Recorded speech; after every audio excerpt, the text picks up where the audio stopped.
aggressive. That's what this next one, Matt, is so difficult to stop, so easy. No, Aleix Espargaro, we cut away because Aleix Espargaro, unfortunately, has taken a tumble left shoulder, and then his subsequent news about a fracture in his left humerus bone after he was involved in that nasty early crash with Fabio Quartararo and Marco Bezzecchi in Jerez. And then the news got even worse, unfortunately.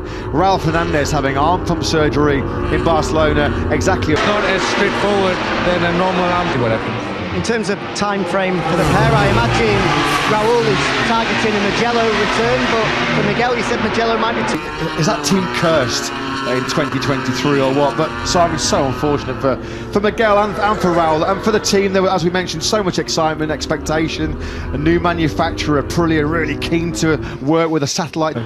I'm saying, you know, what if, but I think that if his shoulder doesn't give him too much trouble, that is still possible in the last part of the season to really show what he can do.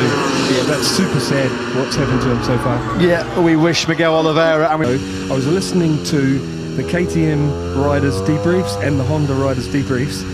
Jerez could not heap any more praise on Danny, saying that a lot of the credit for this RC16 being as strong as what it is right now is because the end of 2024 might be the time that he decides to hang up his leathers. What a career it's been, though, for the Spanish rider.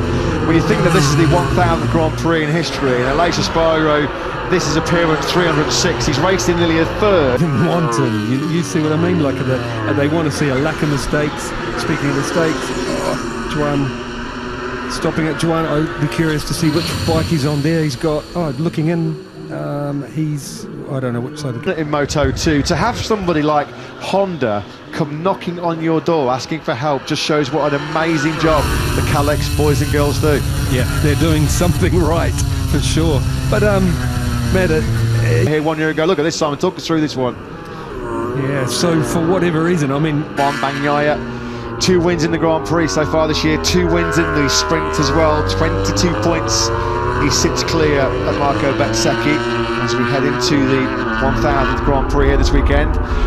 There is, the riders will be wary about maybe some rain falling towards the back end of this session. The yellow flags always are a significant factor that come into play as well. So Augusto Fernandez and the Gian Antonio making advantage, making it count on their first time attacks. There is for a set of tyres. Now then, oh, that was even bigger than the scary. Now he's down through Lasher from the outside again, because you could see him cut the paint. So that could have been a reason that it let go as well as temperature.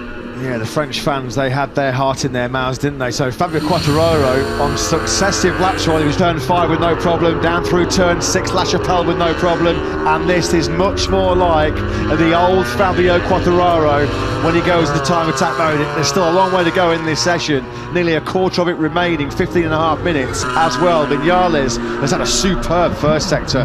He's up by nearly a 10th and 3/4. He's the number 12. Binder, who we pick up now, he's in this final sector. You need good turning here, you need confidence and trust. Now they have, and like Simon says, with more time on track, with more experience, more data, more knowledge, they're only going to get stronger. Just shows, don't read too much into winter testing, does it? Because right now, Binder then it is that has the advantage, just under a 10th clear of his teammate. You can see there the standings on the left-hand side of your picture. They are the combined standings, P1 and P2 together, a factory KTM 1-2. So Marquez knows that Bagnaia does have to push at some point. He won't want to waste a soft tyre just because he doesn't want the number 93 on his cane. Marquez got himself into 6th place. Aleix Espargaro does lead it on the factory Aprilia. A 131 is not going through. Quartararo over the line 12th, he's taken the checkered flag. So now it's all eyes on Bagnaia. Viñales trying to consolidate his place. Somebody's gone down. We've got a faller out of circuit, and it's a big one. It's a big one for Mark. Has he cracked inside that top 10? Oh, he has by a whisker. Bagnaia goes up to 9th. Will that be enough? It's been another fraught Friday, hasn't it? Look at that, pure frustration for Marc Marquez. He has after watching this again as his front tucks and barrel rolls. But it's Jack Miller there.